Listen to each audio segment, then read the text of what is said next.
Muchas gracias. Con su venia, presidente. El día de hoy, a nombre del Grupo Parlamentario de Acción Nacional, queremos de entrada dirigirnos al pueblo de México, a los que no son oídos sordos, para advertir y para decir que en esta reforma constitucional que hoy se pretende votar para crear la Guardia Nacional, Acción Nacional advierte un incalculable riesgo, una amenaza real que sobrepasa el ámbito de la seguridad pública y que podría atentar contra el sistema de nuestras libertades individuales, las de todos nosotros.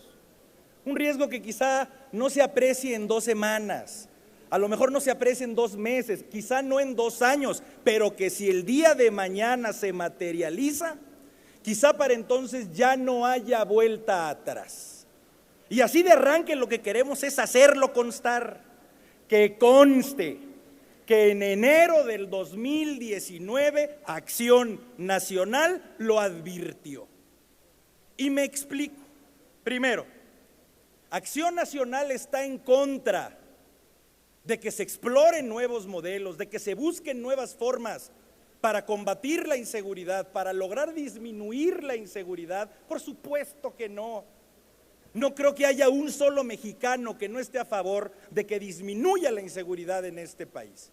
Pero Acción Nacional cree que la forma, que la manera en la que se debe de alcanzar esa meta es militarizando la seguridad pública. No, por supuesto que no. Y este no es un debate exclusivo de México, y no es un debate en donde solo haya opinado el PAN. ¿Y por qué nosotros no creemos que es la solución? Por pensar que las Fuerzas Armadas son instituciones incapaces o inconfiables. Por Dios, si a alguien le reconoce Acción Nacional con todo honor, si a alguien le aplaude que se han rifado hasta la vida los hombres y las mujeres por defender nuestra patria y nuestras personas, es a las Fuerzas Armadas. Que quede claro, para que luego no pretendan tergiversar el debate. Acción Nacional le aplaude a las Fuerzas Armadas. Todavía más, creemos que las Fuerzas Armadas habrán de ser las principales víctimas de esta reforma al tiempo. Y primero tenemos que empezar dejando en claro cuál es la naturaleza jurídica de esta Guardia Nacional. Porque se nos quiere vender, vienen aquí y nos dicen, ya no hay debate, se acabó. Ya dijimos textualmente que este va a tener un mando civil. Sí, ajá. ¿Y qué dicen de todos los demás artículos de su dictamen, en donde de facto señalan, sin duda alguna, la naturaleza militar castrense de esta guardia? Ya se dijo, pongo un ejemplo. Primero, su máximo órgano deliberativo habrá de ser una Junta de Estado Mayor, con mandos militares. Ustedes dicen, en su afán de, según ustedes, distinguir entre el ámbito de seguridad ciudadana, que se encargará de lo administrativo y de lo estratégico y planeativo, ustedes mismos dicen que el reclutamiento, la seguridad social, la jerarquía, la estructura orgánica y la responsabilidad en la ejecución de las tareas de la Guardia Nacional estarán en el ámbito de la defensa nacional. ¿A quién quieren engañar? Esta habrá de ser una Guardia Nacional militar, castrense. Pero dice mucho, compañeras y compañeros, dice mucho que ustedes de último momento hayan querido hacer un giro, Hace menos de una semana ustedes defendían que era militar y lo hacían con toda su energía. Quizá solamente ustedes sepan cuáles sean las razones de por qué quisieron hacer ese último cambio. Simulado, simulan que es civil, que no lo es, pero quieren ustedes simular que va a ser civil. Se me ocurren 2 razones. Primero, quizá para que no evidencien delante de este país cómo se muerden, cómo se cercenan la lengua, de cómo llevaban ustedes 12 años señalando en cuanta plaza pública hablaban que la militarización no era la solución, que era una estrategia fallida. ¿Cómo combatían? ¿Y cómo decían ustedes que llegando ustedes lo primero que iban a hacer era regresar a la tropa al cuartel? 12 años. Y después de 12 años, como por arte de magia, aquí andan de opinión y nos quieren decir que sí es correcto que sea civil, cuando no lo es, lo simulan. Segundo, si ustedes admitieran, si se quitaran la careta y reconocen que esta es una propuesta de Guardia Nacional Militar, entonces quizá podríamos entrar al debate de fondo. Entonces quizá ustedes nos podrían preguntar, ¿y a ti, oposición? ¿Qué te cuesta que las Fuerzas Armadas cooperen? ¿Qué te cuesta? ¿En dónde está lo malo de que ayuden en un tema tan indispensable y tan delicado como la seguridad nacional? Si ustedes así lo admitieran, entonces nosotros podríamos responderles también de fondo de cuál es la razón que tiene la oposición para no estar a favor. Y es porque sabemos, y lo han dicho los organismos internacionales, la ONU, la Comisión Interamericana de Derechos Humanos, la Suprema Corte, todo el círculo intelectual, porque esto es desnaturalizar a las Fuerzas Armadas, es romper con lo que es su esencia.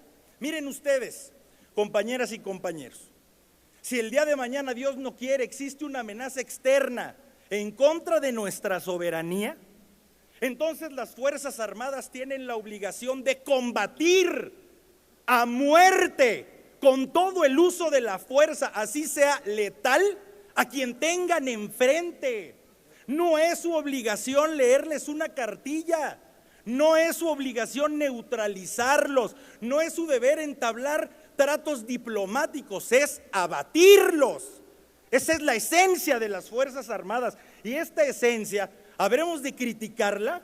¿Está mal que lo tengan? Por Dios, no solamente es su función, es su deber constitucional.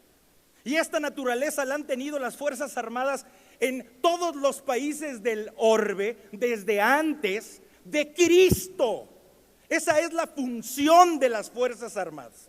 Y ustedes pretenden que esas fuerzas de combate ahora sean quienes patrullen nuestras calles y generen actos de molestia, y generen órdenes de aprehensión y órdenes de cateo, y entren a facultades de investigación y puedan intervenir llamadas telefónicas. Ustedes quieren hacer del ejército un ministerio público. Y quizá pudo haber sido una solución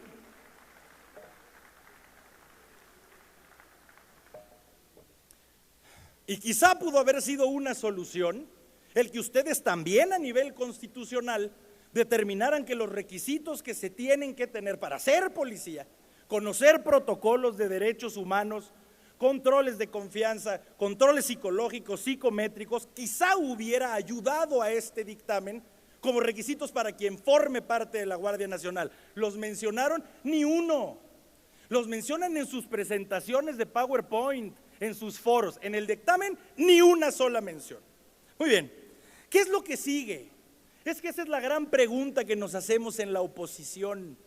¿Qué es lo que sigue? ¿Con qué nos van a salir dentro de 2 o 3 años si es que esta estrategia no funciona? Ojalá y me equivoque, compañeras y compañeros. En verdad, ojalá que lo haga. Pero muchos creemos que este dictamen y esta reforma es el principio, para que después empiece el desmantelamiento de todas las demás corporaciones policíacas en este país.